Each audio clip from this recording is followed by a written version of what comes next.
Hello, and thank you so much for joining us for the Farmacy Cannabis Lecture Series. My name is Candace Hawes, and we're here to deliver an in-depth dose of cannabis education. I wanted to thank all of our guests and our customers from Pharmacy Santa Ana, Santa Barbara, Berkeley, and the Pottery in LA for joining us today. Today, we're going to be talking about a very important topic and one that affects many families. As the baby boomer population ages, the total number of people with dementia will undoubtedly rise. Estimates vary, but experts report that in 2020, more than 7 million people over 65 are living with dementia. With so many families living with the disease, scientists are now just beginning to study the use of cannabis to treat symptoms and behavioral issues associated with dementia. A few clinical trials and many personal accounts have identified that cannabis can help many behavioral symptoms in people with dementia, including agitation and aggression. Cannabis can also help those living with dementia maintain regular sleep and increase their appetite. So today we have a very special presentation for you today. Our guest speakers have created a video which includes interview clips from some of the leading doctors and researchers, including Dr. Ethan Russo, Dr. Dustin Sulak, Dr. Bonni Goldstein, and Dr. Jeffrey Hergenrather. After the video concludes, we'll have Chela and Dave on to answer our viewer questions. Chela and Dave Coennen started as family caregivers and were inspired by Chela's mother's decade-long journey through Alzheimer's dementia. When their education about Alzheimer's and related dementia began, they were just average working people thrust into caregiving, and through the life-changing experience, they became fierce advocates and educators. The couple launched Cannabis Helps Dementia podcast, and they started the Coach Chela Consulting and wrote a movie script loosely based on the experience called Last Resort in Alzheimer's Pot Drama. They also authored the book CBD for Seniors, 12 Essential Things to Know When Trying CBD and Medical Cannabis to Ease Symptoms of Aging and Improve Brain Health, which is available on Amazon. In their short Cliff-style note guidebook, they extracted the most essential information that they've learned since beginning their journey using CBD and medical cannabis to help people with their relationships with dementia. Chela and Dave learned so much and saw so much that they started a care gap coaching and provide plant-based education to other caregivers and organizations. CBD for Seniors draws on their many years of family caregiving experience, as well as their interviews they conducted for Cannabis Helps Dementia podcast. After more than 25 years of working as crew in the film and television industry, it's now Dave and Chela's mission to improve the lives of older people experiencing debilitating illness through care gap training and plant-based education. So I'm so happy to have you both with us today. Thank you so much for having us, Candace. Thank you, Candace. Yeah. Great introduction. Very thorough indeed. Thank you. Thank you. Thank you so much for inviting us and everybody that's joining us from all over in the chat. Yes. I'm seeing there's people from Canada, from coast to coast here in the United States. And of course, dementia touches everybody at some point in their lives. And that's going to be part of the poll. So thank you so much for joining us. And we're going to be monitoring the chat during the presentation and joining you live for question and answers afterwards. So feel free to engage while this is going on. It's a lot of information, and it's a work in progress of basically, we're filmmakers. We work in film and television, so this is the way we tell our stories. Wonderful.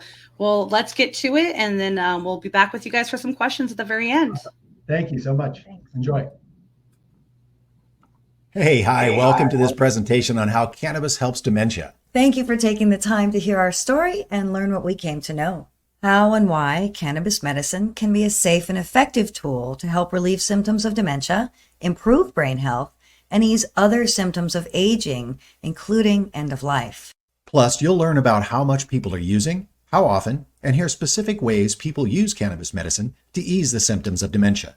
I'm Chela. And I'm Dave. And right up front, we'd like to say that we're not doctors or medical professionals of any kind, and nothing you hear in this webinar should be considered medical advice. Right. We work below the line in film and television production.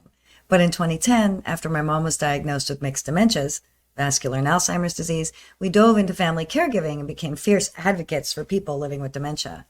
In memory of Mom and to honor our journey together, we started providing care gap training for other family care partners and created Cannabis Helps Dementia podcast, interviewing clinicians as well as people living with dementia and their families about how cannabis is helping. To spread the message even further, we've also launched a study guide-style book series on CBD and medicinal cannabis for complex issues. The first in our Canna Guide series, CBD for Seniors, 12 Things to Know When Trying CBD or Medicinal Cannabis to Ease Symptoms of Aging or Improve Brain Health, is available now on Amazon. Other subjects coming soon include cancer, heart disease, chronic illness, sobriety, and end of life. You can find info about them at CoachChela.com. To get to this point, we've interviewed dozens of doctors, nurses, professional researchers, administrators, other caregivers, and people living with dementia about how cannabis helps. Like it did for our family. That's right. In the beginning, of course, we noticed my mom was forgetting stuff, repeating stories, but she kind of always did that. She wasn't taking her medications properly either. Wait till you get old, my mom would say. And she hadn't been cooking much. I've cooked for people all my life. I'm done. She would get lost driving, but that wasn't so unusual either. She always had a bad sense of direction. Every time I try to go to Macy's, I end up across town at the grocery store. Finally, Mom paid her bills multiple times in the same month and became seriously overdrawn. That's what alerted us that something was very wrong. Mom fell a few times, but she refused to see a doctor. The last fall was spectacular enough to scare her into a visit to the emergency room. At the hospital, and after an astonishingly short evaluation, the doctor said flatly, "Ms. Seagram, you have dementia." In another room, the social worker told us, "You know she can't live alone, right?" And just like that, our whole world was turned upside down.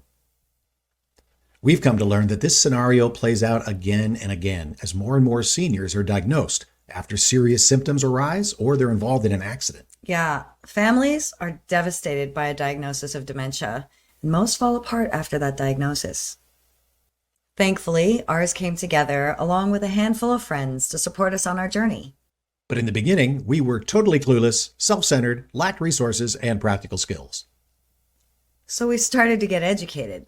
We read dozens of books on Alzheimer's and related dementias, did loads of research, went to support groups and every doctor visit with research in hand and questions galore. But we were still clueless, and our doctors didn't have any answers either. Advocacy groups and governmental organizations have all but given up on a cure and are focusing on brain health and prevention as a solution to this devastating diagnosis.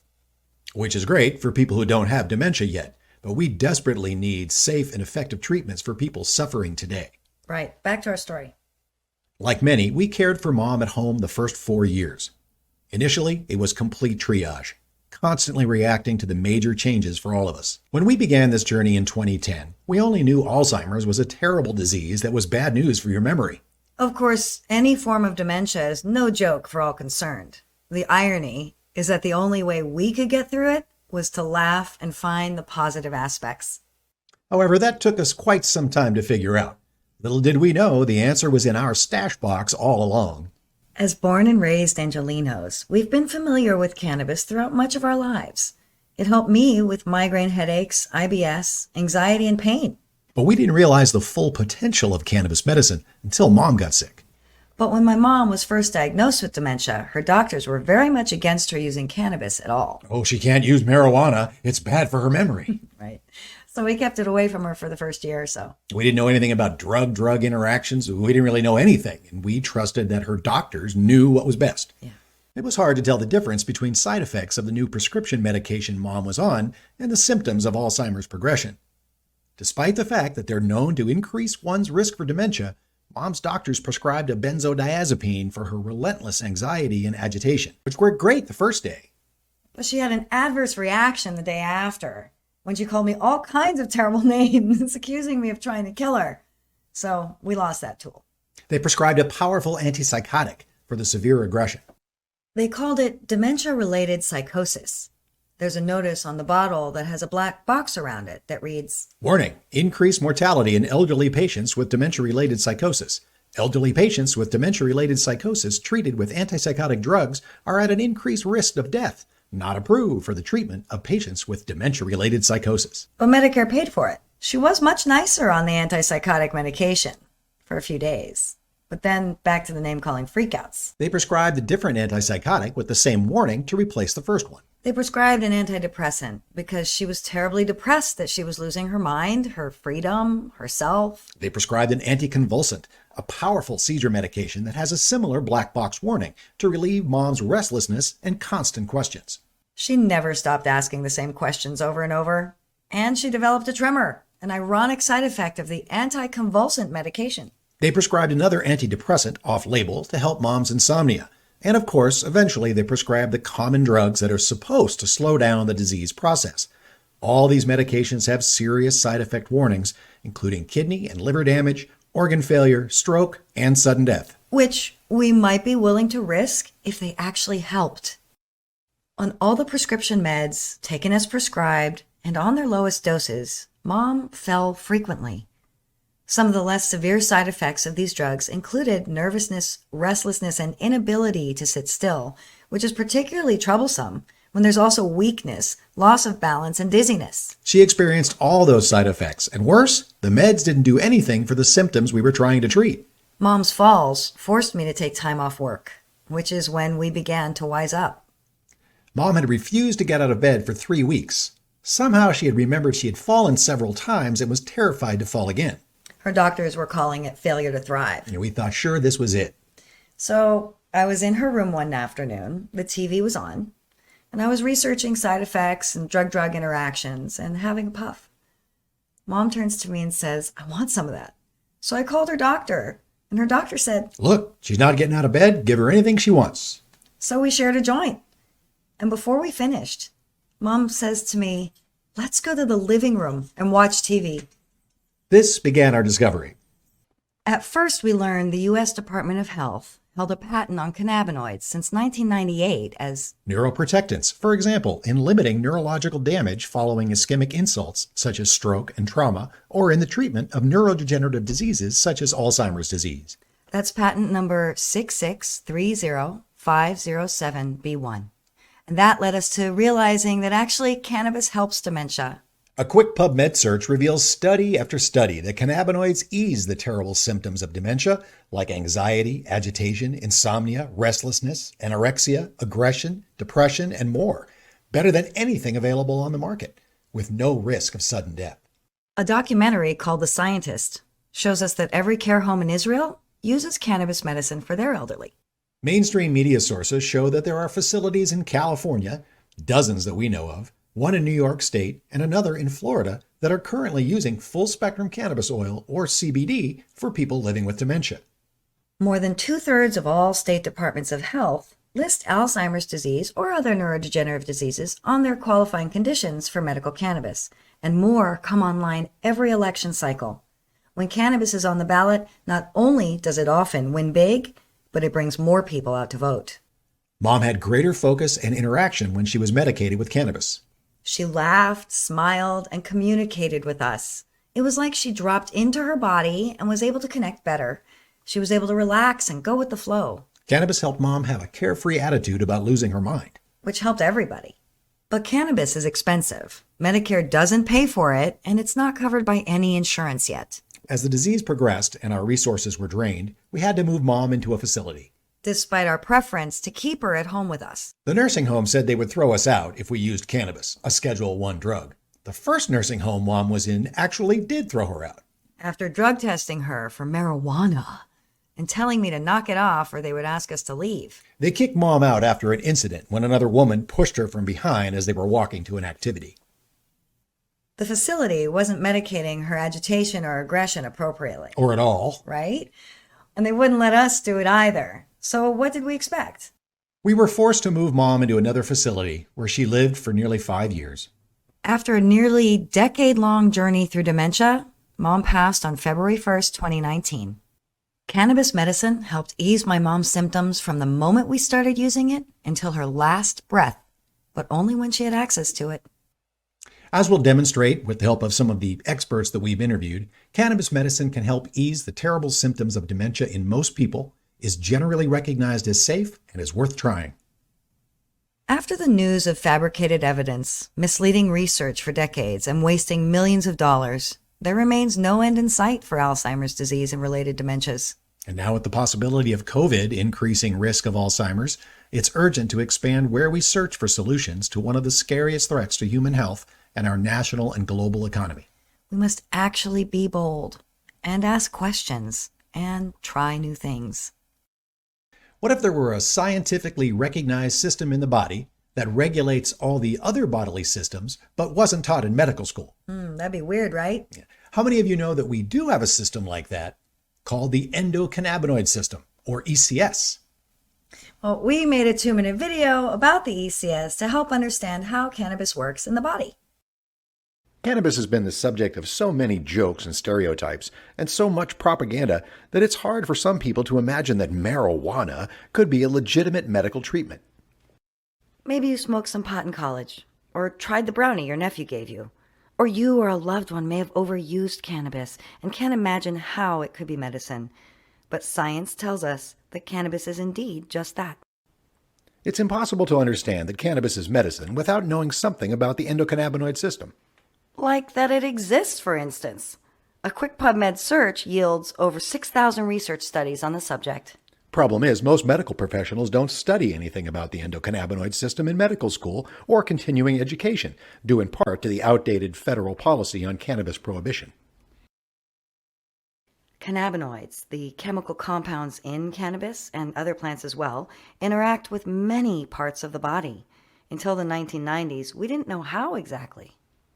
Then researchers traced where a THC molecule landed and began to discover that we have a system in our body that regulates all the other systems through chemistry. The system in the body that interacts with plant cannabinoids was discovered, and then researchers found chemicals that our own bodies make that interact with that same system. It's called the endocannabinoid system, and the compounds we make in our bodies are called endogenous or endocannabinoids. The endocannabinoid system is established in scientific literature. Researchers are finding that the endocannabinoid system is involved in balancing nearly every system of the body. It's interesting that even though the endocannabinoid system is established science, most healthcare professionals don't learn about it and still don't understand how cannabis helps people.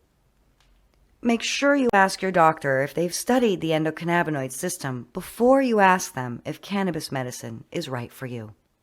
We began to learn the extent of the critical endocannabinoid system when we attended our first Medicinal Cannabis conference in 2018. It was incredible to see so many medical professionals at a major university all interested in and talking about cannabis and the potential of cannabis medicine. Yeah, it was like a cannabis medicine nerd Coachella. We went because there was going to be a panel on cannabis and Alzheimer's that we were really excited about. At CanMed 2018, we first heard Dr. Ethan Russo presenting findings on how cannabis helps balance the gut microbiome and how the gut microbiome impacts brain health. Dr. Russo is a board-certified neurologist and highly accomplished psychopharmacology researcher. He served as senior medical advisor to GW Pharmaceuticals, the maker of Epidiolex, the FDA-approved epilepsy medicine made from cannabidiol, or CBD, as well as Sativex, a balanced 1-to-1 ratio CBD to THC oral mucosa spray that is approved in 30-plus countries, but not yet in the U.S. When Sativex comes online in the U.S., it's going to be a game changer. We had a chance to sit down with Dr. Russo briefly at another conference shortly after his 2018 review article, Cannabis Therapeutics and the Future of Neurology, was published in Frontiers in Integrative Neuroscience. Here's Dr. Russo chatting with us about how cannabis helps dementia. The problem right now is there have been individual studies of various cannabinoids, specifically THC and cannabidiol, in relation to mechanisms, pathophysiology of Alzheimer's disease. There really haven't been any large clinical studies, however, and that's what we really need now. There have been a few studies specifically of synthetic THC as Marinol, specifically to look at agitation and sleep in Alzheimer's with positive results. But as most people know, THC alone is a very poorly tolerated drug, whereas cannabis that contains other components, particularly cannabidiol and a good terpenoid content, is going to be much better tolerated and potentially really contribute much more usefully to the benefits of cannabis in this patient group. Specifically, one of the things that I'd like to be able to demonstrate is that the terpenoid called pinene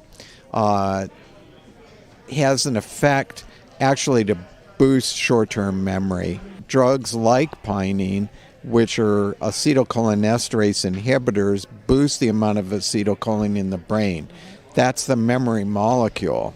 And so this, in conjunction with the other benefits of THC and other cannabis components, really presents a sort of multifocal approach to treating Alzheimer's.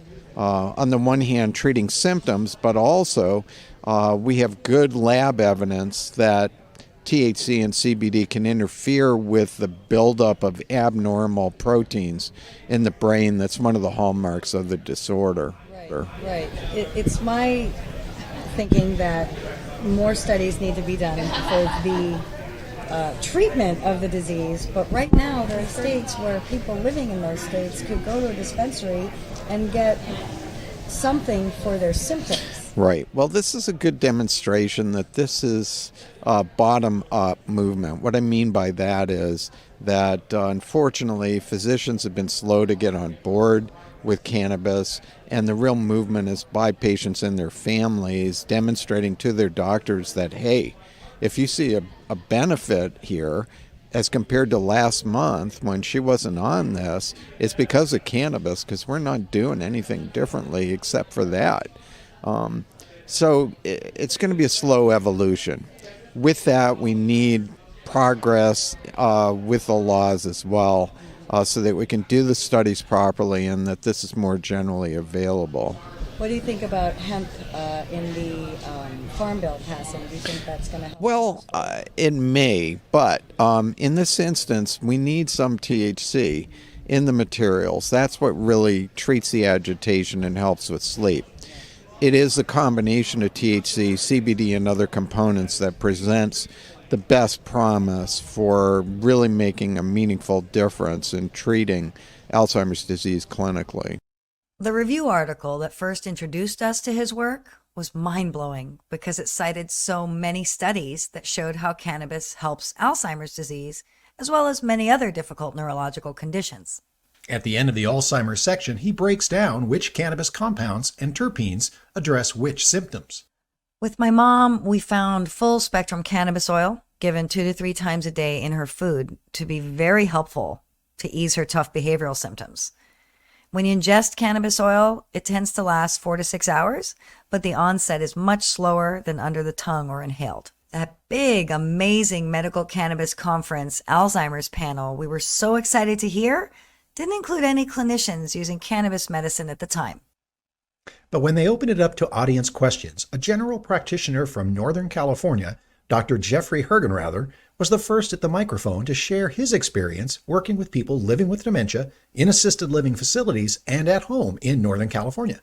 Dr. Hergenrather has used plant medicine throughout his long and distinguished career. He works with many seniors in Northern California who are and have been using full-spectrum cannabis oil for years to ease all kinds of age-related issues, especially with dementia. In 1999, Dr. Hergenrather co-founded with Dr. Todd Micarea and others the Society of Cannabis Clinicians. On the SCC website, there's a search tool where you can find knowledgeable cannabis medicine doctors in your area and those who do telemedicine. There are also educational resources, a research library, videos, and courses taught by experts in the field. In this clip, Dr. Hergenrather shares his theory on the effects of an aging endocannabinoid system and his ongoing practice with seniors. The endocannabinoid system wears down. It just isn't the same as you get older as it is when you're young.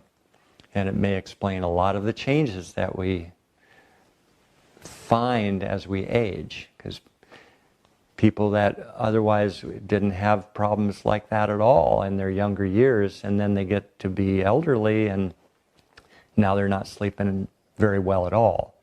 Now they're very anxious, and anxious where it's not good. It's go to the hospital with anxiety, kind of anxiousness. And these people may not have been anxious in their youth. And pain is harder to control. And really a number of other conditions that are modulated or that are mitigated by the endocannabinoid system jumping into action. And when this system isn't working as well in the elderly, we know that 2-AG and some of the natural cannabinoids aren't found in the same concentrations in the elderly and in Alzheimer's dementia. So we have evidence that this system's wearing down. And so we can use cannabis to our benefit to augment that natural system. It just makes sense. Well, my association with a local psychiatrist, Dr. Phil Grobe, we connected with the owners and the managers of this facility and the nursing staff, and probably most importantly, the nursing staff was really favoring the idea of using cannabis medicine. So we began to intervene by saying, okay, let's try 5 milligrams of THC or 10 milligrams of THC, or let's blend it with THC and CBD. And we began to kind of work toward medicines that seemed to work best. And as the patients would present with agitated behaviors, psychiatric problems of significance, the families were asking for medications. They were asking the psychiatrist to intervene and see if we could help. And it turned out that the cannabis was really working better than anything else. Now, if I'm doing this with somebody in my office, I might say, okay, let's just start with 1 milligram of each. You're not going to feel this. I just want you to get comfortable and confident in using this.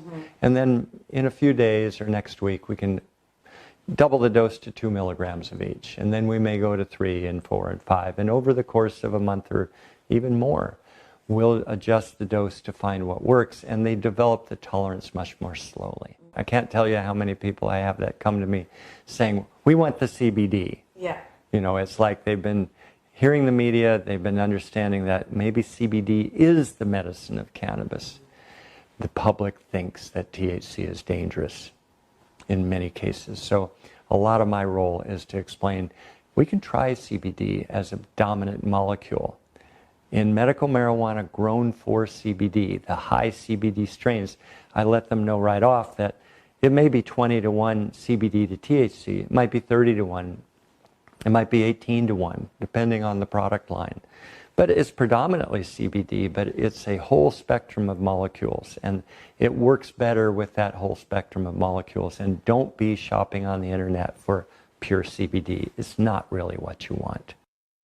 Dr. Hergenrather works with Dr. Philip Grobe, a geriatric psychiatrist with nearly 30 years' experience working with people living with dementia, primarily those with severe behavioral disturbance. Dr. Grobe is also a member of the Society of Cannabis Clinicians with an extensive practice in Northern California. Well, it was a patient, over 10 years now, who had a fairly advanced dementia, and she was highly agitated, disrupting to the household she was in and keeping everybody up at night. And I tried basically every class of psychiatric medication I could throw at her, and she either didn't respond or couldn't tolerate it.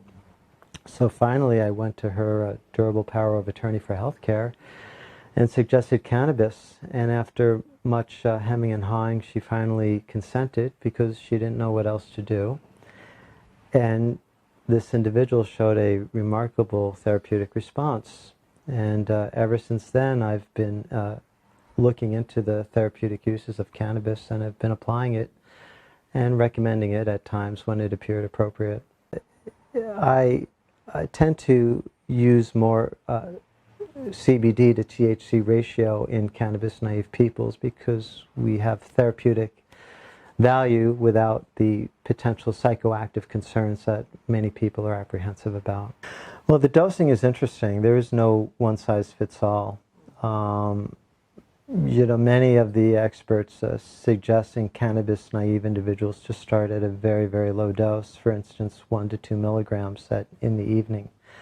I tend to be a little more aggressive, and I will frequently employ, say, a 1-to-1 ratio of 5 milligrams of CBD and 5 milligrams of THC twice a day, and adjust based on the individual's response. But as I'm learning more, I think there's wisdom in starting at a lower dose and just getting a sense of an individual's sensitivity and response before pushing it.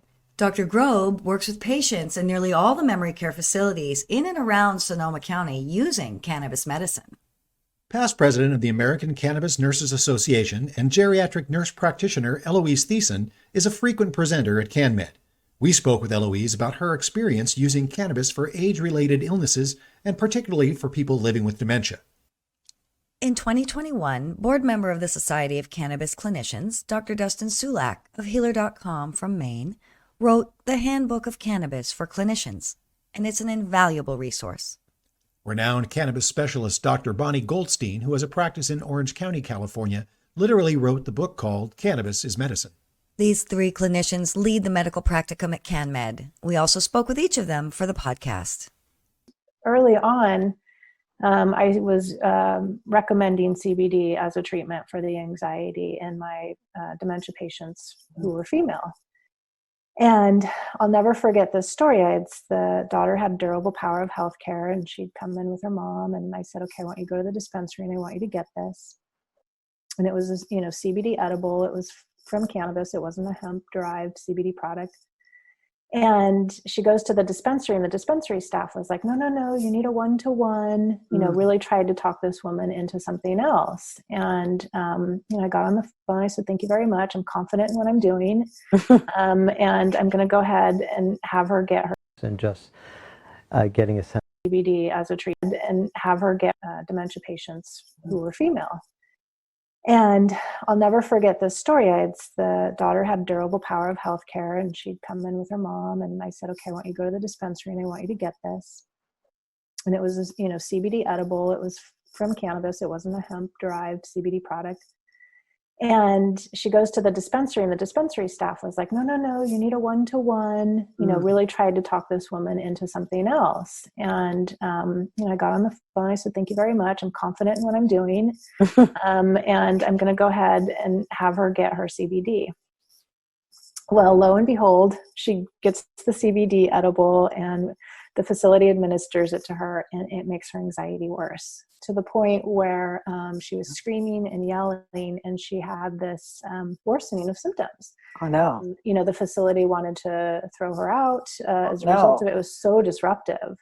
And, the daughter was such a good sport. She called me up and she said, well, that didn't work. What do you think I should do? And I decided to just try THC because I was concerned. We do see reports that CBD in very low doses can be stimulating. Right. And some people have reported, increase in anxiety with low doses of CBD. They've reported agitation, kind of feeling, like they're have too much caffeine.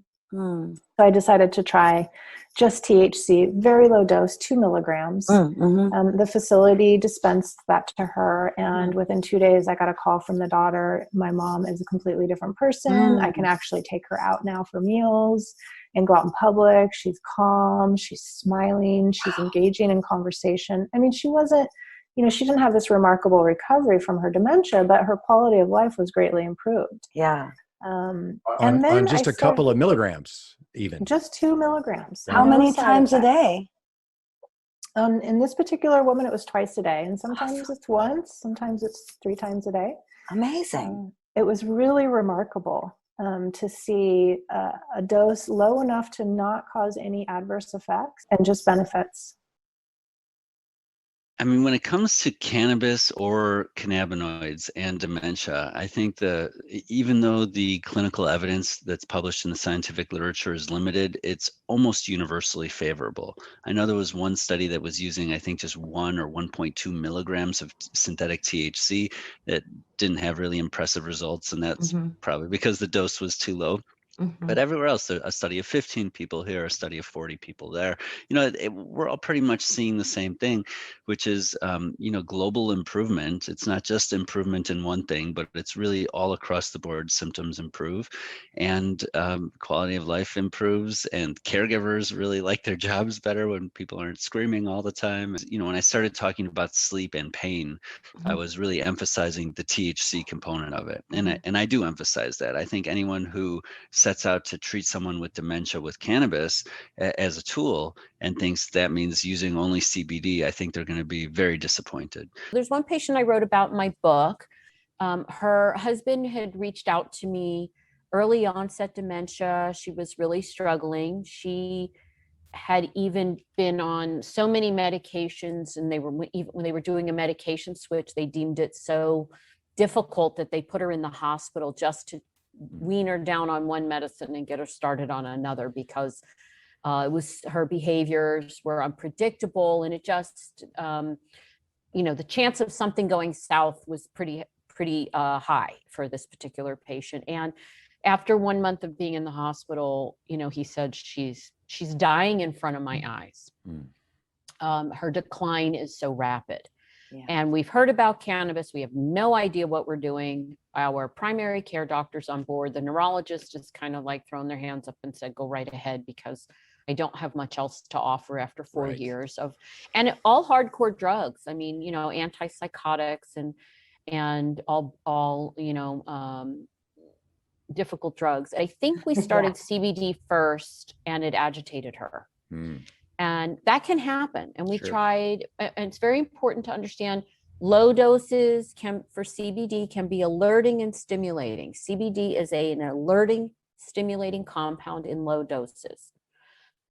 Medium doses, you may not see that. And then higher doses, it tends to be more calming and sedating. You'll say, well, what's a high dose? Well, it depends on you. It depends on what's a high dose for you. How much do you absorb? How much do you metabolize? How does your body respond specifically? What's your endocannabinoid tone? What's going on in the rest of your brain? I had been at the time doing a lot of research on THCA, which is tetrahydrocannabinolic acid, which is the precursor raw compound to THC. So anybody listening who doesn't know what THCA is, remember the female flower of the plant is where we get all these compounds. And if you harvest the plant and have raw, if you got that tested, most of all the cannabinoids in the flower would be in what we call the raw form, the AA acid form. So we refer to it in numerous different ways. And we started her on that. And she had real profound improvement in her mood, in her sleep. When I say THCA, I'm always referring to whole plant, full spectrum, a reliable product that's been tested. I know what's in the bottle. And so this made a big difference for her. And even to the point where she was basically catatonic. I mean, she just sat. And if you messed with her, she'd argue with you. And she had full-time care, 24/7. Yeah. People in the house helping out with all activities of daily living. So feeding herself, bathing, getting dressed, getting undressed, getting in and out of bed, taking a walk, all of these things kind of just, that she didn't do anything. She didn't even look at me when I did my evaluation. She closed her eyes and just looked away. So THCA changed a lot of that. 3 times a day, start low and go slow. 1 milligram 3 times a day, 2 milligrams 3 times a day. And we titrated up very slowly to try to find her sweet spot. And little by little, I'm getting reports. She's happier. She stopped talking completely, I think, years prior. And she used to sing a lot. She started singing again. Nice. She was able to sit at the table and eat. She started to feed herself. She was participating in the getting dressed, getting undressed, bathing. So a lot of improvement. Now, for the moments of agitation here and there, what we did was we added in THC on an as needed basis. Again, starting low dose, 1 milligram, just as needed, 2 milligrams as needed. Again, there are the doubters out there. This is what I'm going to say. Your cannabinoid receptors, the most widespread receptor in the brain. It's just about everywhere. Where is it not? It's not in the part of your brain that can turn off your breathing. So if you take too much opioid, you stop breathing and die. Hence the opioid crisis that we're having. Okay. But the cannabinoid receptors are not in that part of the brain. And that is why you can get pain relief, anxiety relief, depression relief, better sleep, better appetite. Think about all of those things. That's kind of what your cannabinoid system controls. It just absolutely helps with all of these kind of like baseline daily quality of life issues. Your immune system. It's all over the white blood cells, right? It's under there. And your gut. Yeah. And your gut. All over your gut. And the gut, think about, and there are still people not being taught this, but the microbiome and the way your gut works to interact with the food that you eat is critical for brain health. Dr. Sherry Afai has a practice in Santa Monica, California, and does telemedicine. Dr. Afai is a board-certified emergency room physician who transitioned into cannabis medicine in 2017. Dr. Sherry is also a board member of the Society of Cannabis Clinicians. She provides education and lectures to physicians, and currently about 50% of her practice consists of seniors. My oldest patient is roughly 99 to 100. And a lot of people are like, can you use it when people are that old? Yeah, you can. You know, it's the same idea. You know, we're using this to help them, not to hurt them, right? We're helping move their arthritic pains along so that they can move better and faster, so that they can go out and get that good, healthy exercise in and see the sunlight. The patient is about 80 something. She lives in an assisted living facility. She moved to Los Angeles from the mid United States area, and a bit of that upheaval, and part of it was because she was starting to go through some of the dementia and more aggressive dementia symptoms and couldn't be alone in her own home anymore. So when she moved to Los Angeles, some of that upheaval created some problems. And so she was having some insomnia as well and wasn't getting along with caretakers. We started her with a hemp CBD product during the daytime and added it in a THC product at night. And that's where I find some of the edibles to be very helpful because they last a lot longer through the night. She started kind of changing her tune a little bit. And what we did was we started slowly adding in some THC during the day as well. So I believe ultimately she's on a 4-to-1 product. So it's a mixture of CBD and THC during the day and a THC product or a THC dominant product at night. And what you'll see in the videos is her dancing and singing. And that's, you know, she plays with music that brings her joy in the afternoon, and she'll get up and dance and sing with her daughter. And she'll, you know, she the best part of her shines through. Yeah. And that's really what we're looking for. So it's really a testament to the medicine. We're seeing research studies coming out of Germany talking about how THC specifically given to dementia-induced mice delay that onset of dementia, and not just delay, but they do better for the longer period of time. You know, whether it's behavioral, so aggressive behavior that we see with a lot of older adults going through dementia and Alzheimer's, whether it's sleep disorders, insomnia, frequent wake ups, you know, they're not as active during the day, they get up a little bit more frequently at night, and then that's the vicious cycle that continues. And we know, by the way, that sleep is incredibly helpful for prevention of dementia. So that's one thing we know, right? Very clear. So if we can get people to sleep better, then maybe we can help kind of delay a little bit more of that onset. And then there's the other aspect. Could this even be helpful, right? Just for the actual disease state itself. We're excited about Dr. Sherry's upcoming study. It takes bold patients and care partners to share their stories in order to help others.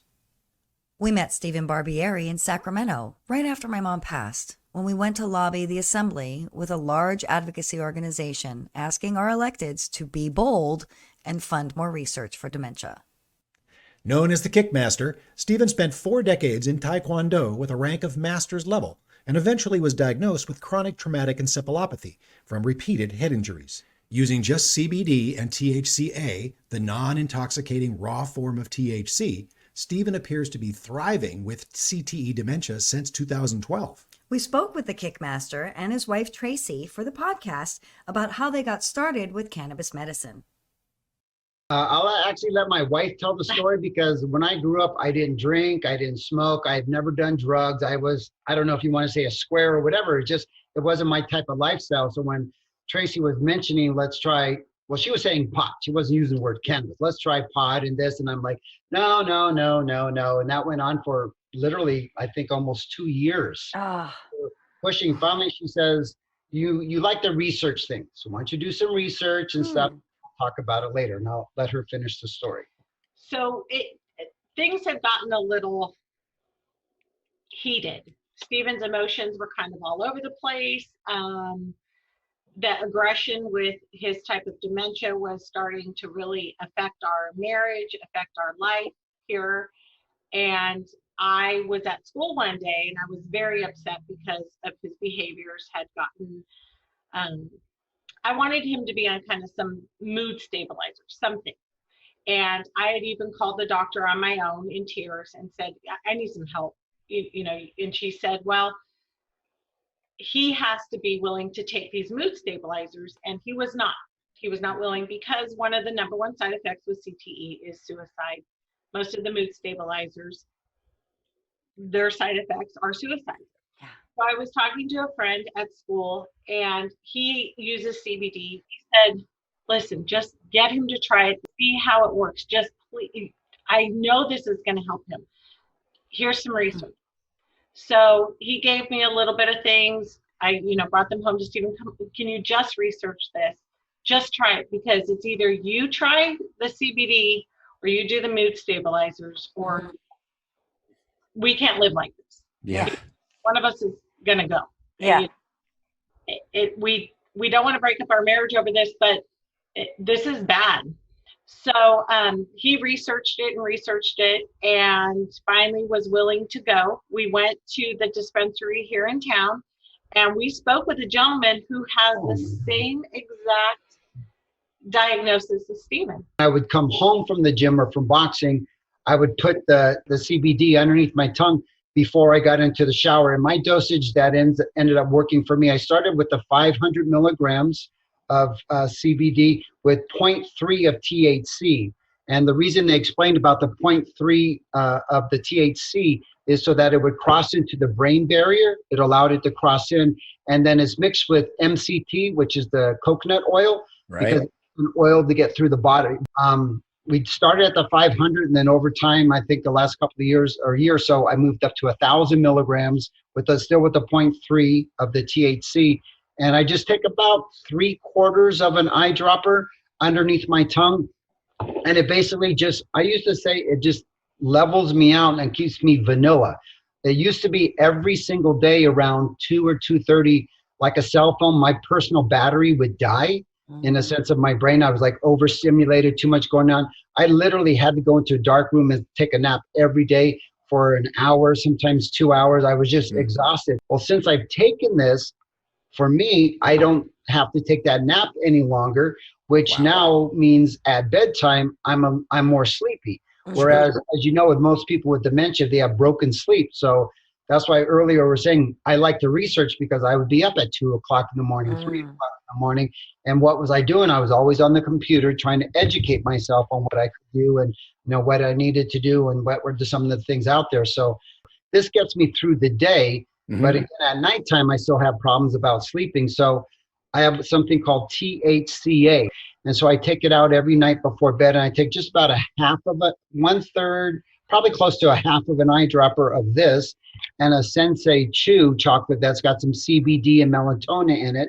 And I get a good 7 to 8 hours worth of sleep now. And because I don't have that broken sleep at night, I'm more functionable during the day. The medication that the doctors give you, I believe there's only 5 dementia medicines out there.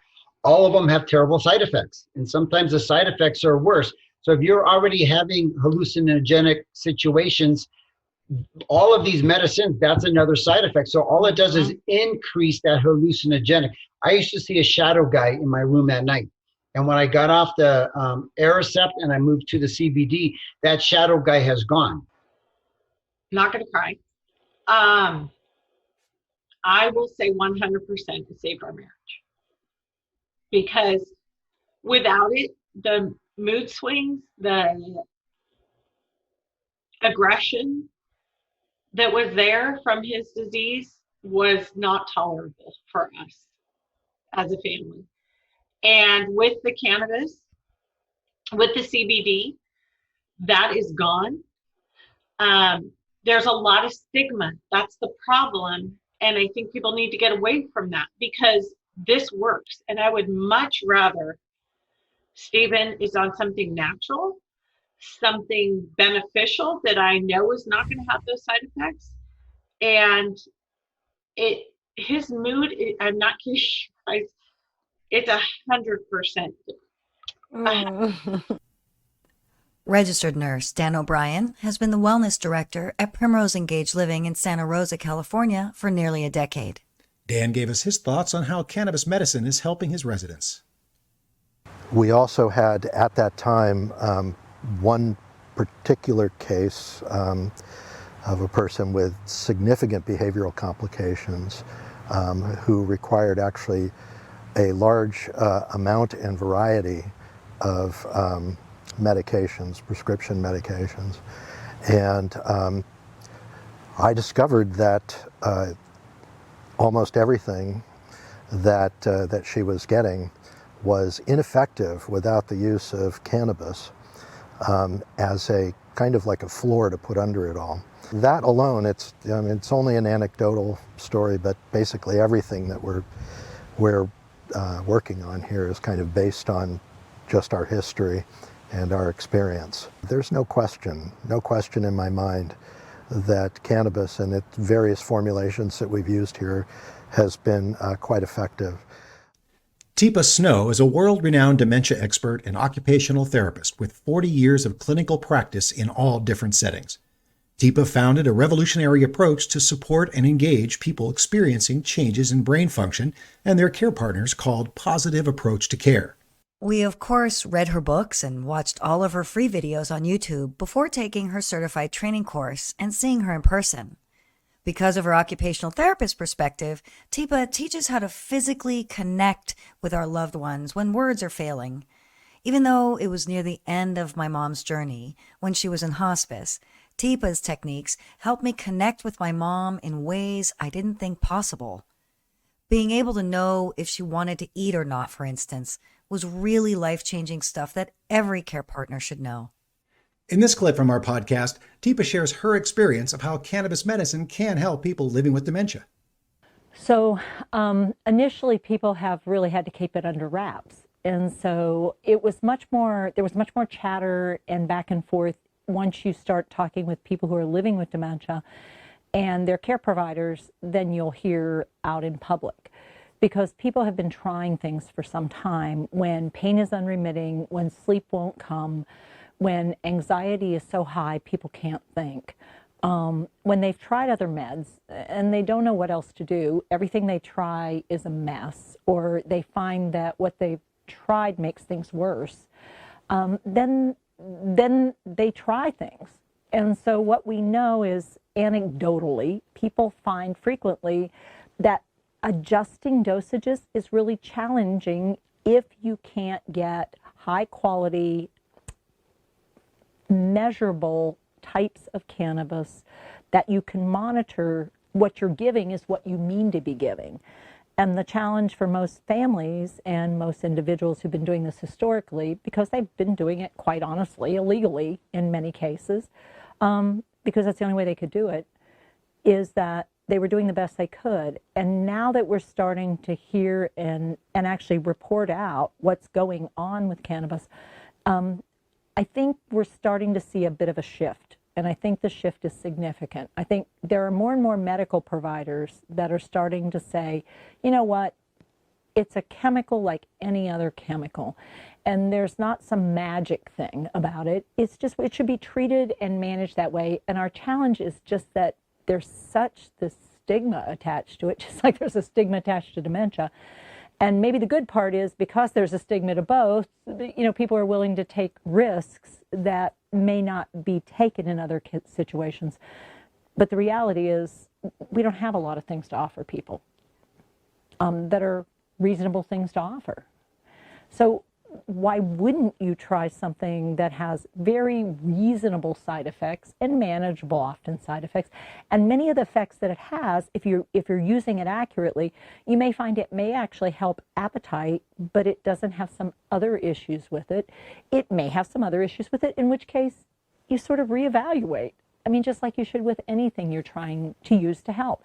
But I have seen some fairly remarkable differences in people's lives and the quality of their lives by being willing to go over that line, I guess is what we call it, about what people are okay with and what makes them anxious and nervous. The recent thing that people have done to try to reduce the use of antipsychotics in long-term care facilities if we look carefully at the data, all too often what it's showing us is there's been a subsequent and equivalent increase in anti-anxiolytics, but they're the medications that have been shown to have side effects of increased falls, decreased alertness and arousal, increased skin tears, decreased ability to socialize, more drowsiness.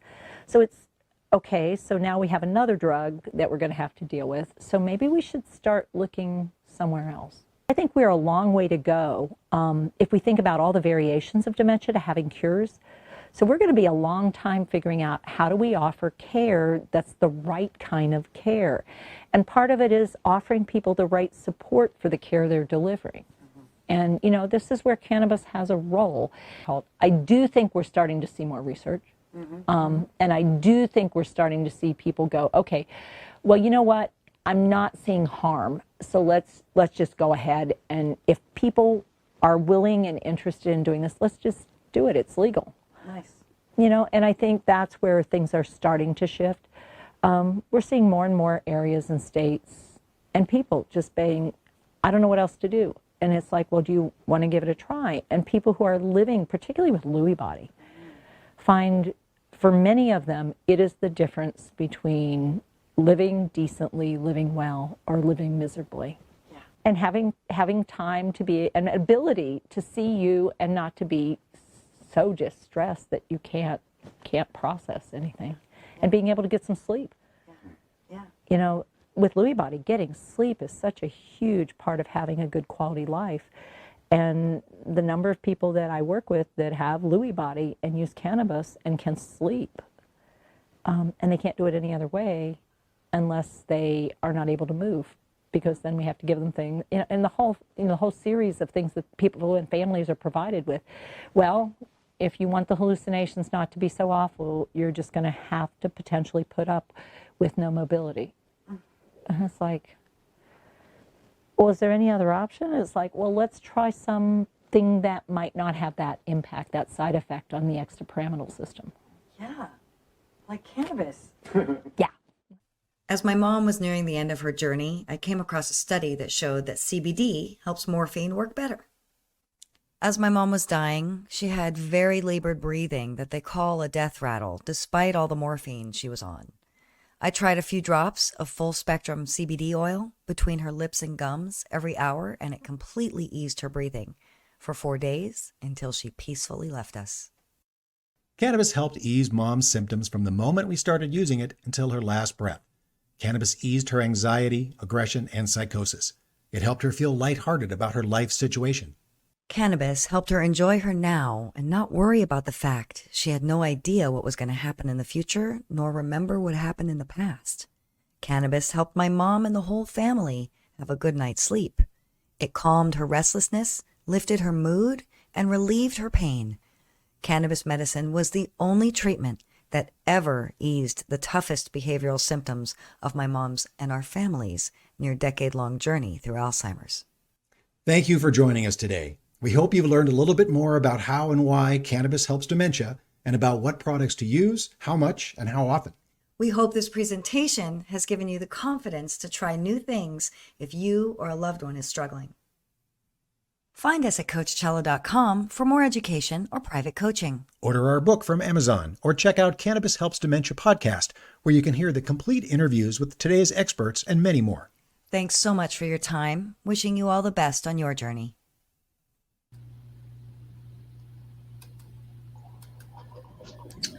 Thank you so much. I really enjoyed watching that video, even though I've seen it before. Every time I absorb a little bit more, and I just really love how you guys shared your story. I think it really just makes the education more relatable. So yeah, thank you guys so much for sharing this. It's our pleasure. Thank you so much for having us. Yeah. So we have some questions that some of the viewers have submitted and some of my own. So with your mom's story in particular, did the cannabis medicine replace other medications? Or did you continue to use both of them and just need less of the medication? So with my mom, she was on like 5 of the worst possible drugs. And eventually we got her off of everything, except for we did use a very low dose of a sleep. it's an antidepressant really that they use for sleep in elderly dementia patients at a low dose, like 25 milligrams. I think it's called tramadol. It starts with a T. I think, pretty sure it's tramadol. At nighttime, and just to make sure she stayed, asleep all night. Because again, I was paying for this stuff out of pocket, man. And we all used cannabis in the house, so it got pricey. And we didn't have the luxury really. We did it at the end, but early on when she was at home, we didn't have the Prop 64, dosable 1-to-1 ratioed products that are available now. The Prop 64 was a blessing and a curse in the sense that now we have these great tested ratioed products that we know what's in it, and we know we're getting a 1-to-1. When we started it with the old, there was a shop called the Farmacy in West Hollywood years ago, not related. But that's where we got our infused bottle of olive oil. Big one. That was literally just a bottle of Bertolli olive oil that they slapped another label on the front that said THC infused, and that was it. We didn't know how much was in there. We didn't know anything. We just, we'll try 2 teaspoons or 3 teaspoons. 1 tablespoon. No, that was too much. She's asleep. that kind of thing.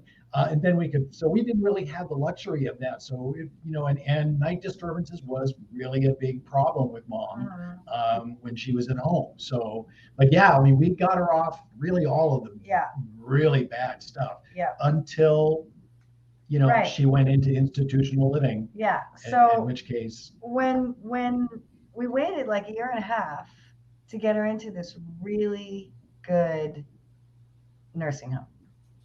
But they said very expressly at the beginning that there will be no cannabis here. So I would bring her shake every day. And about 6 weeks in, they pulled me into the principal's office and said, "Hey, knock it off. We drug test your mother." And I'm like, oh. So I stopped, and they put her on this anti-seizure medication off label that, it's, if anybody's watched the series Dope Sick, they talk about it at the end of the series, Depakote, that they were going to start pushing. It was going to be the next one they were going to push. Yeah. And that's what they did. Yeah, and they totally pushed it on people living with dementia because they can't complain. Wow. And they put my mom on, they started her at a low dose at our house. They started her at a low dose, and they put her on up to this really high dose. Eventually, like I said, I got her off of everything. But when she was back in the home, we had to give her something. And I'm like, okay, well, you can try Depakote, but they started her on 125, and at home she was up to 650. So when they had her on 125 at the place, and I'm like, yeah, that's not gonna help.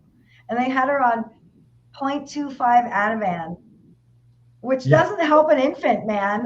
That doesn't help anyone. My mom was a maniac. Yeah. She was aggressive. But cannabis took care of that, all of it. No problem. And no not problem. high doses. The tablespoon at the beginning, but and that was because it was a nursing home, a federally nursing home with not managed care.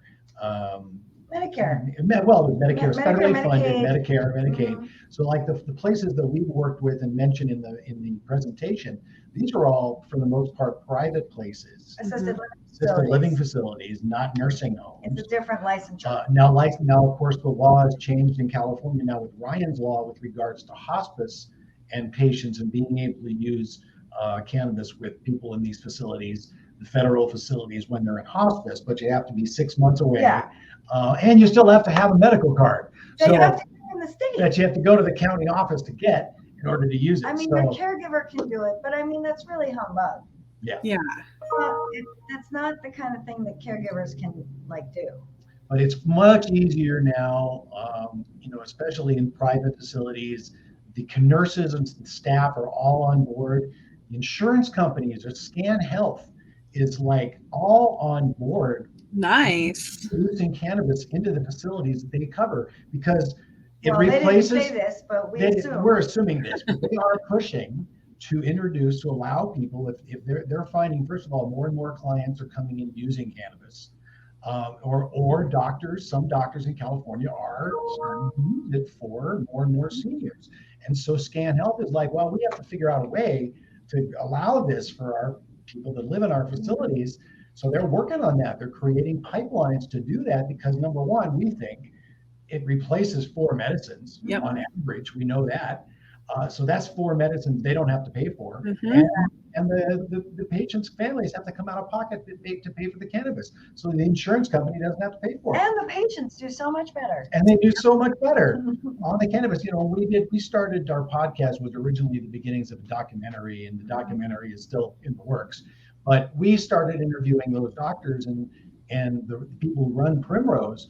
They've been using it there for 15 years with a majority of their patients in that facility. And like Dan says, you know, even with people that use other medications, you know, using cannabis as a baseline makes everything else work better, and you use far less of everything else.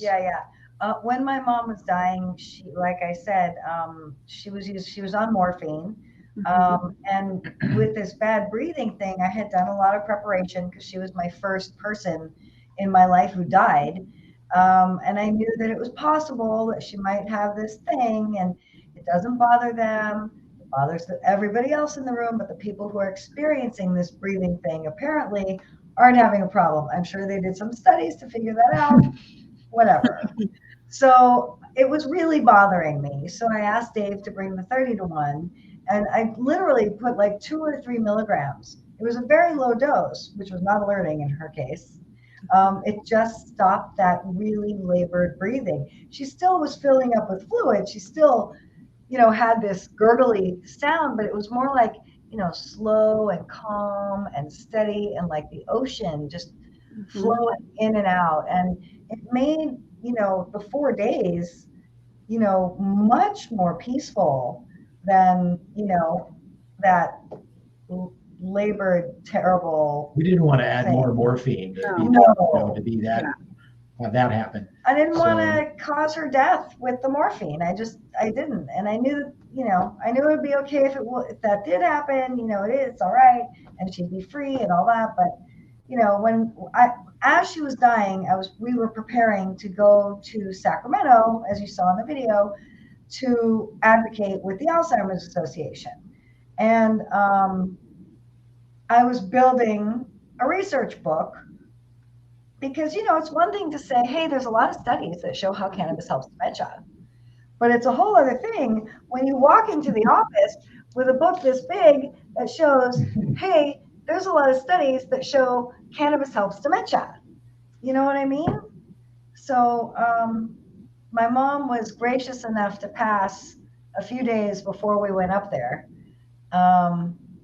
And so everybody at the Alzheimer's Association couldn't say anything. They were all like saucer-eyed when I talked about cannabis. They couldn't believe it. They were just like, oh, please stop talking, please.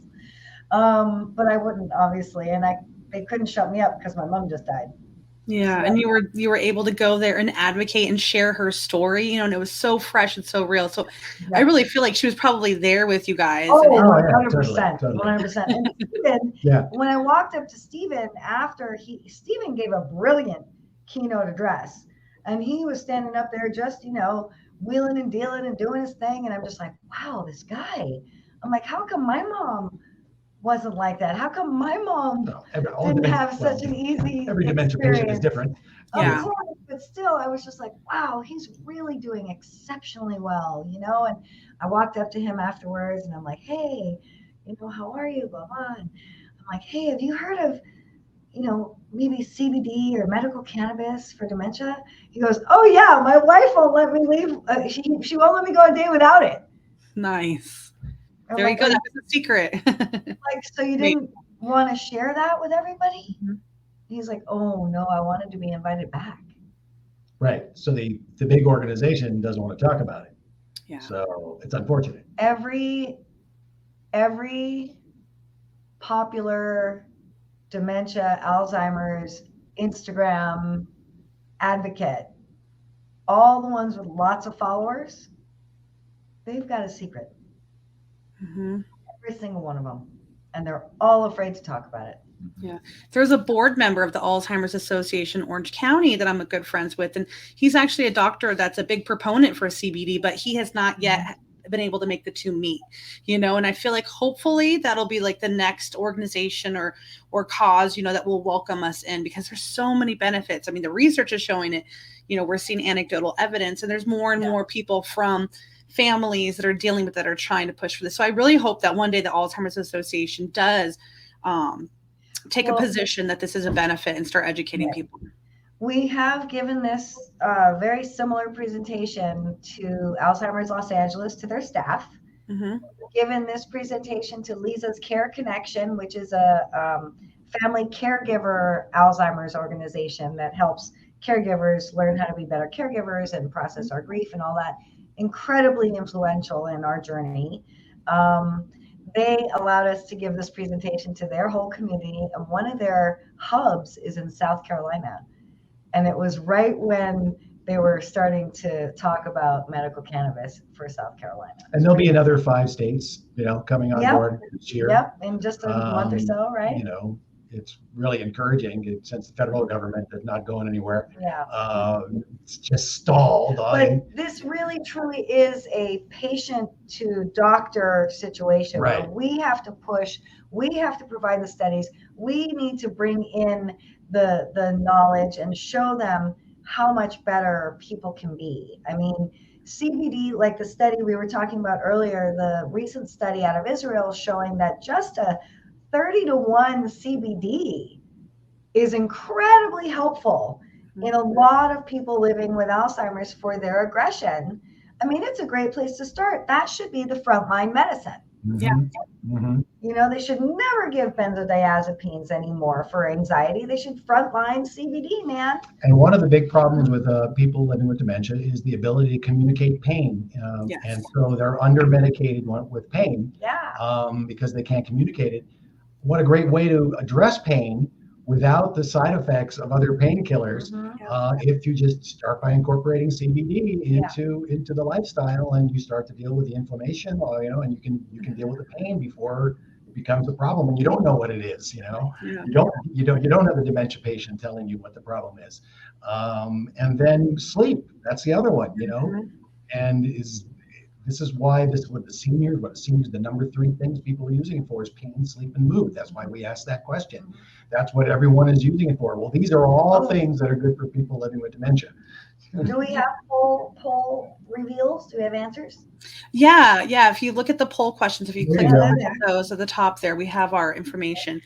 And I mean, everything we're talking about just sounds like cannabis is just so well suited for dealing with all the different side effects of somebody that's living with Alzheimer's dementia. And we're talking about very low doses. We're not talking about, the CBD is, he's taking 25 milligrams of CBD. That's not very high as far as CBD goes. Right. And the THC, all of these clinicians, we're talking 1 milligrams, 2 milligrams. The most aggressive cases, Dr. Grove, behavioral disturbances, is 5 milligrams of 1 to 1. 1 to 1, 3 times a day. Of 1 to 1. That's what he uses for the most aggressive patients. The most. That's the antipsychotic dose. Yeah. And that's nothing, in the grand scheme of things. But we're talking about really significant changes with just 1 or 2 milligrams of THC. And CBD, can be stimulating in some instances, which could be good. There's an interesting study from out of Georgia, Dr. Babak Baban. He's one of the podcast episodes. With mice, he used a couple dozen mice, and he injected them with the human equivalent of about 300 or 400 milligrams of CBD over about a 2-week period. So in mice, it's a lot longer in people, and they're mice. And they are mice, but these mice were bred to have the most severe genetic deformations to cause Alzheimer's. And when they sacrificed these mice and examined their brains, they saw that these mice were growing the things in their brains that they were not born with. Wow. Neurogenesis. And their behavior was noticeably different. Yes. When these mice they basically sit in a cage and run around in a circle. Yeah. Because they have this terrible Alzheimer's in their brain. Yeah. And after this dose of CBD, the mice started socializing again with the other mice. So you can check out the full episode of Dr. It's amazing. It's an amazing study. It's amazing. And it came out, a few months before that controversial Alzheimer's drug. So it got no play. It got like 1 minute story on the Georgia Public Radio. But this, as a very invested person, because my Alzheimer's is throughout my family on both sides. And, I take 90 milligrams of CBD like a vitamin in the morning. That's my multivitamin. I mean, I do also have another multivitamin, but CBD is my multivitamin because I'm banking on it for inflammation and for anxiety. I mean, I have been prescribed anxiety medication my whole life, my whole adult life. And now, of course, I do nutritional stuff as well as CBD, but I haven't found that it hurts me at all. I am remarkably healthy. My numbers are amazing. So it also really helped my transition through menopause. I mean, and women, so many things. Yes, women experience dementing illness at much higher instances than men. I mean, 2/3 of people with Alzheimer's disease are women. So we need to use whatever tools we have access to help improve our chances in the long run. And literally years of research has been wasted on a falsified data that was just in the Science news this last couple of weeks. From 2006, a study that tried to pin amyloid beta plaques on Alzheimer's, and people have known for years that that's been very sketchy because they've never been able to show it and prove it. And they find Alzheimer's brains without any plaquing in them. And vice versa. They find normal brains loaded with plaques. And you're perfectly fine in life. Yeah, you're perfectly fine with no symptoms. So it turns out all that research was all bogus. Or not. So we still need more stuff to research on Alzheimer's. But Dr. Dale Bredesen has The End of Alzheimer's is his big book that brought him into my life. Shows that there are 36 different pathways by which Alzheimer's takes hold of the brain, all of which are changeable except one. So it's diet, exercise, lifestyle, meditation, what you're thinking, stress, anxiety. So Dr. Mikhail Kogan, a Society of Cannabis Clinicians member, is going to start studying Dr. Dale Bredesen's protocol combined with CBD and medicinal cannabis, and see if that can really be a winning combination, which, I think that it would be. That's excellent. I'm so happy to hear that all these leading physicians and doctors and researchers are still looking into like solutions outside of pharmaceuticals, and that they're pushing for this. That's just amazing. And they need advocates like you to continue pushing and bringing the patients to them. Now, like for families that are just starting this journey and they want to give their loved one cannabis and they can no longer keep them in a home, how should they approach memory centers and assisted living facilities to figure out their right fit? And if, whether, should they tell them about the cannabis? Should they not tell them about the cannabis? Like, what is your suggestions there? Well, it depends on where they are. If they're in a medicinal cannabis state, or any one of the 42 states, because it's more than just those medicinal cannabis states. It's the ones with the low THC also. They totally count. So that's almost everybody. Almost everybody. You just open up you can bring in a study. There are so many studies that show how cannabis can be helpful. Just that CBD study, if you go to Normal, they have lots of studies showing how cannabis can be helpful for Alzheimer's disease. Print out one of those studies and bring it to the doctor or bring it to the facility. If you're not yet in the facility, ask the facility what their policy is on CBD. I know somebody in Texas who's in a Texas facility, and their Texas law, the low dose law in Texas, specifically allows for Alzheimer's disease on their list of approved conditions. Wonderful. So, it's really most talk about it. If it's a private facility, most of those facilities are totally on board doing it now. Like most states have Title 22, something like a Title 22 in laws California with regards to labeling and counting. That's why it gets a little tricky. But they will work with you You can bring in a cannabis clinician who's knowledgeable, like from the Society of Cannabis Clinicians, to bring them onto the case to sort of consult with their doctor that's in-house if the PPM they're not on board necessarily or aware of cannabis, if they have the training in it. More and more are, especially here in California, but they can work with another doctor. But it's pretty much, if it's legal medicinally in the state, you have a right to have access to the medicine. And essentially, they just need to treat it like any other narcotic. Yeah. They need to lock it up.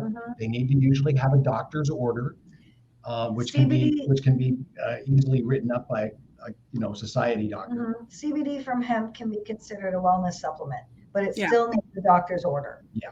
So, you can go to that practitioner finder tool in the Society of Cannabis Clinicians and usually find a doctor in your state who might be able to work with you to provide that order. You may have to work a little harder and start educating your doctor about the benefits, but usually, like you saw Dr. Bonni and some of the other doctors, there are so few options for people living with dementia. Doctors don't want their patients to suffer. They just don't know, they only know what they know. Yeah. So you may have to help bring them along. I feel like more gerontologists nowadays, though, are being asked about cannabis. So I feel like more are probably educating themselves because they're sick of saying, I don't know anything about that. So hopefully there's so many resources available that all of them now are educating themselves. Yeah, the Society of Cannabis Clinicians provides that education, as do many other resources for doctors. There are more and more doctors reaching out. We're trying to do more advocacy for trying to make it required in the state of California. We've had this has been medicine since 1996. This should be taught in biology class, you guys. It really should be taught in the UC system. It's the most wonderful time of the year because when politicians send me text messages asking me for money or for my vote, I send them back a note that says, where do you stand on cannabis descheduling? Do you know that we have an endocannabinoid system? Endocannabinoid system needs to be taught in biology class, meaning everywhere in public school education, not just in medical school. Everyone needs to know we have an endocannabinoid system because then you won't automatically think, oh, cannabis or weed, it's just bad. Which might be why it's not being done. Yeah, no, but we have to shame them. We have to publicly shame them into the idea that they are not practicing medicine properly. They're not up with the times. I really feel like, maybe California Normal or some other big organizations that do this sort of thing, even the ACLU, maybe y'all can get together and do a lawsuit because healthcare professionals are not operating with complete knowledge. If the central nervous system was just discovered in 1996, would they put it in a textbook? Yes. Do they think it's important? They literally, we watch presentations all the time on YouTube. And what said literally CBD interacts with just about every drug. Every drug was what the blanket statement she said. I'm like, well, geez, I guess maybe doctors should know a little bit more about the endocannabinoid system and CBD if it literally interacts with every drug and it's legal on the enzyme pathway, right? And everybody's taking it. Yeah. So that's crazy. It seems to me a no-brainer that it needs to be taught in biology. I completely agree. And I was telling you just before this that I've gone to presentations or given presentations and I've had retired nurses come up to me and say that they didn't believe me, that they've never been taught this. And, unfortunately, a lot of physicians that went to school a long time ago didn't, and it's very important that we start laying the groundwork now to make sure every physician graduating, probably from 1996 on should have known about this. Absolutely. At least 98, a couple of years, is it really a thing? Oh yeah, it really is a thing. So let's do this, but they should be ashamed that not every person in biology class learns that we have an endocannabinoid system. If they learn about any class where they learn about other systems of the body, the endocannabinoid system needs to be incorporated. I love it. It would change people's thinking completely about the whole situation. We're advocates that cannabis should be taxed according to its end use. Yeah. If it's a lotion, if it's a wellness product, if it's a medicine, if it's an intoxicant, there are different taxes. definitely has to be a different different system. I mean, even the industry is so at its wit's end with the taxation and the over regulation. I mean, you can't sit with an empty building for a year and not even knowing if you're going to get a license to open up your business. How can you run a business like that? You can't do it. Yeah, we've not been given an easy path, that's for sure. But it's dedicated people like you and I, and all the folks that are probably watching this webinar, that keep fighting, keep working towards it. And we are seeing some changes, and there are some things like SB 34 programs nowadays. And there's some dispensaries that offer free cannabis medicine donations to pay people that are in need. So, anybody watching this webinar, and if you live like in California or other states may have similar programs, and you can't afford your medicine, I would say reach out to local dispensaries and see if they have an SB 34 program, see if they're able to source some free cannabis medicine for your loved one. Because it's tough. And we prices are high because it's hard to do business in this industry, but there are avenues for people that need it and can't afford it. But that's a really good point. Another thing I see working at Farmacy is, families come in and they want to give cannabis to their loved one. Sometimes they, are not thinking coherently and they can't make this decision on their own. So, the family's made a decision to give it to the loved one, but the loved one maybe wouldn't necessarily want to use cannabis, but they just know that it'll be a good thing to try. And they're like, what's the best way to give it to them? Like they don't like sweets, or, they would never do a tincture, or, so what are some of the things that you tried with your mom, and what do you think are the easiest methods of dosing someone that has Alzheimer's? And like, what are maybe some of the challenges you had with some of the different methods? Sure. Yeah. My mom was pretty easy because she likes sweet things, as do many people living with Alzheimer's. I just put a little bit of her tincture or some of the oil in her protein shake that she drank to get all of her nutrients, and it mixed just fine eventually when I got the right. She didn't notice, it wasn't a problem, because when you have dementia, your taste buds change. So she didn't notice that weird grassy taste that I totally noticed when I gave it to her. Right. Remember, it wasn't just drops. This was like a tablespoon of olive oil in the shake, right? That tasted like grass. Yeah. I mean, really, it was a lot.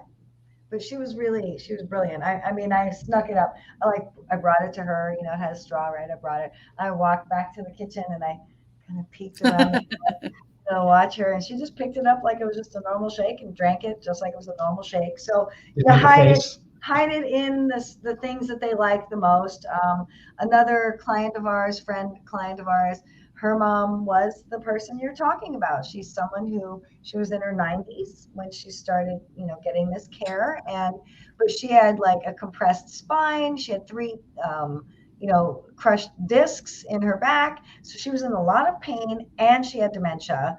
And her, the antipsychotics didn't work. I mean, they had exhausted all the other medicines, and all the other siblings. When my friend came along, she was the final sibling to have her, and she took her to the final to her final days, using cannabis medicine, and she didn't use any other drugs other than cannabis, and she found that she didn't need a lot, and she put it in her coffee. There you go. So she put a little bit of tincture in her coffee, and that's how it worked for her. Usually in that documentary, The Scientist, they take decarbed flour and mix it in their as applesauce. That's things. So you can mix it in food sources like that. Yeah. If they'll do it under the tongue, of course, bioavailability under the tongue is really good. Yeah. But that's not always easy. Right. So like mints, there are certain brands that come in nice low doses. Some of them have 1-to-1 even. Mints are usually not hard to give to people with dementia. Often they'll suck on it, so that'll help give that oral mucosal absorption.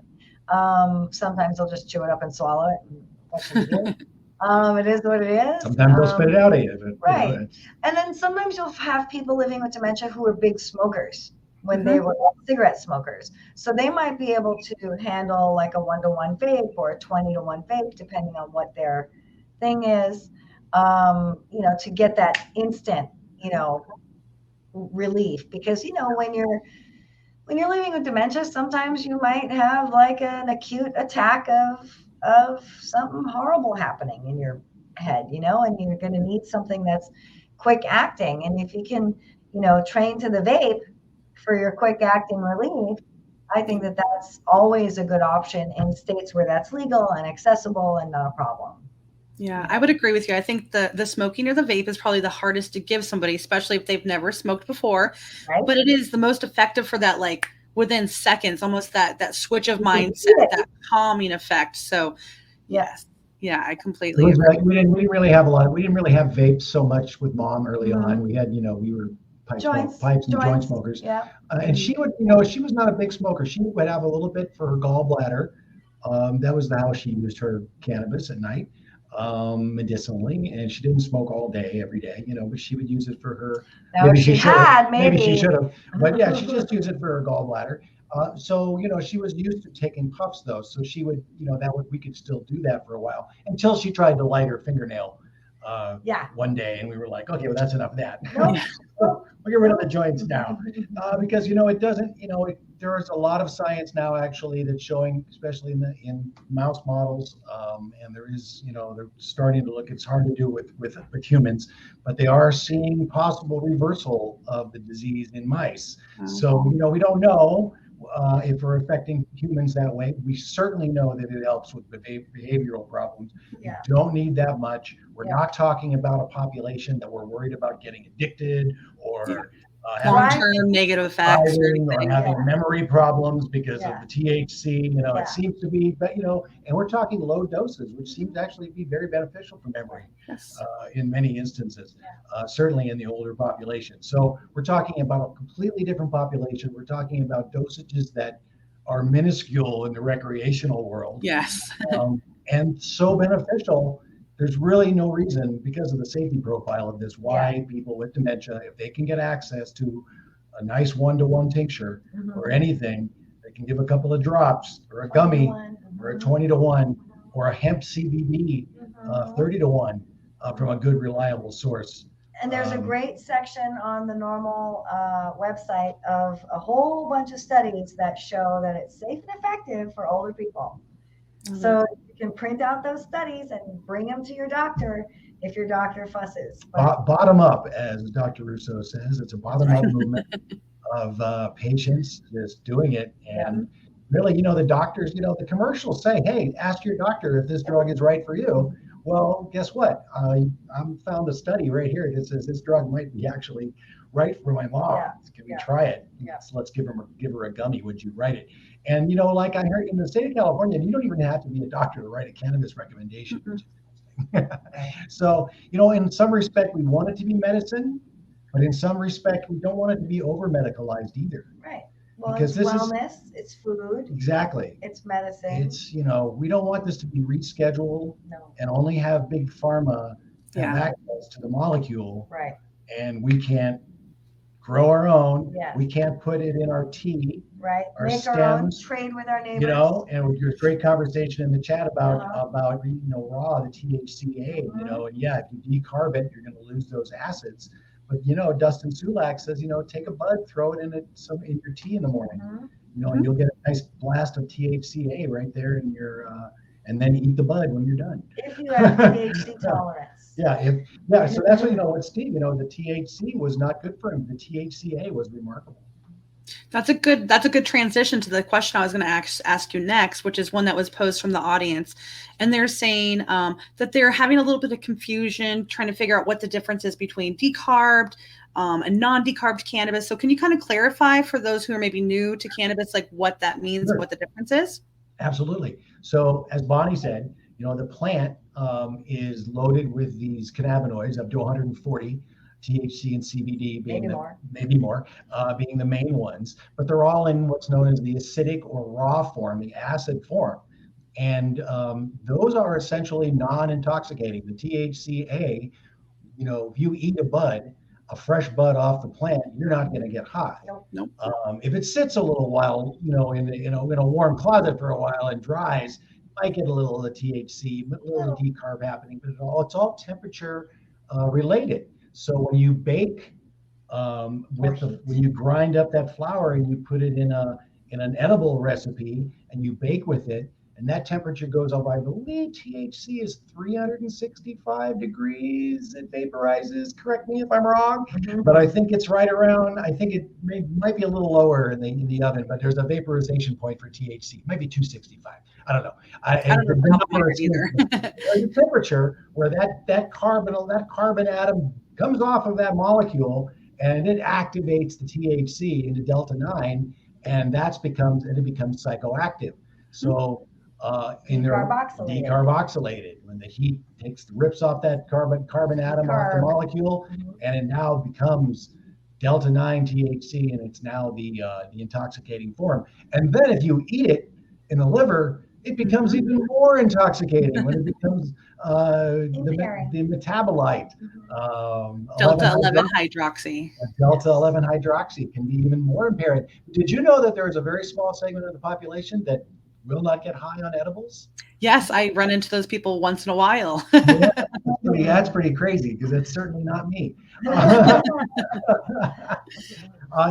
that's and all of those cannabinoids start out in the raw form. CBG, the mother of them all, and they are, they're unstable. If you get a bottle of THC acid, THCA, you got to keep it in the refrigerator. Yes. You put it on the dashboard of your car or leave it in the cupboard. It may decarb and turn into THC. Not what you wanted to buy. Now there's a Fiddler's Greens, I believe, is the company that actually has a THCA product. They found a way to do it through a cold process that makes it completely shelf stable. So that's the problem with the acids, is they're unstable and in their raw form, and can lose that acid form. But if it's a true THCA or CBDA, they tend to be more bioavailable. The studies with THCA and autism are really remarkable. The stuff that Bonni Goldstein has been doing using THCA. And the whole plant access for autism. And the whole plant access. Yeah, we have another webinar with them as well, the whole plant access for autism, and Bonni Goldstein. This lecture series is remarkable. All the cool kids. Yes. No, the acids are the CBDA too. CBDA works better. It seems to work even better than CBD. I live for the day when we can just go to the farmer's market and pick up some fresh greens and throw it in our salads. It's gonna be great. Yeah. Hopefully, if we do get a true descheduling and not a rescheduling, and every level of this plant, you can grow it at home. You can give it to friends. That'd be nice. The farmer's going to have its molecules. They're going to, FDA, as they say, FDA is never going to approve a plant as a medicine. Maybe that's true now. Maybe that's true now, and maybe pharma's going to have its place too. FDA has a new guy there. But as soon as Jazz Pharmaceuticals has a successful trial with nabiximols, with MS, as soon as they have a successful trial in the US, they're going to deschedule or reschedule THC so that they can sell that product. Technically the only CBD product that's been rescheduled or descheduled legal is Epidiolex. Yeah. Everything else is, other than from hemp, is technically still federally illegal. Yeah. If CBD is from a cannabis plant, it's not covered by the hemp law. Yeah. So it's so tricky and crazy. That's what people say that all the time. We just need to reschedule it to something else. I'm like, no, we need to actually remove it from the Controlled Substances Act so that people have access to it and can grow their own. We don't need to just move it to a different schedule that may make it even harder to get than it is now. Once we're fighting not against states, but actual companies, and they, that opens a whole can of worms. Actually, that's a whole other conversation. But I completely agree. It's the only thing that'll save the industry too, because then you can have interstate commerce, and there's a handful of things that are going to be needed to save what's going on. So make sure to tell your electeds that you want to deschedule. Deschedule. Well, this has been such a nice conversation. The video was wonderful. I think everybody learned so much. This is going to be a great tool for people to share with their families, to just educate themselves.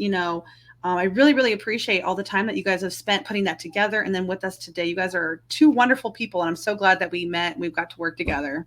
Well, thank you so much for the opportunity to do this. We really, it has become our mission now that, especially it's mom's passed, is really to get this education to as many people as possible. Stay tuned. We're going to use everything that we've learned on our next chapter with my dad. Oh, yes. Dad's coming home with us soon. Yeah. So can you guys tell people how they can get a hold of you if they maybe want to use your consulting services or, visit your website? Can you give them some contact information? Absolutely. Just go to CoachChela.com, CoachChela.com. And it's info@CoachChela.com is the email address. And then we're on Instagram at Coach Chela Consulting and on Facebook at Coach Chela Consulting. And I can't wait till your guys' screenplay comes out. Me too.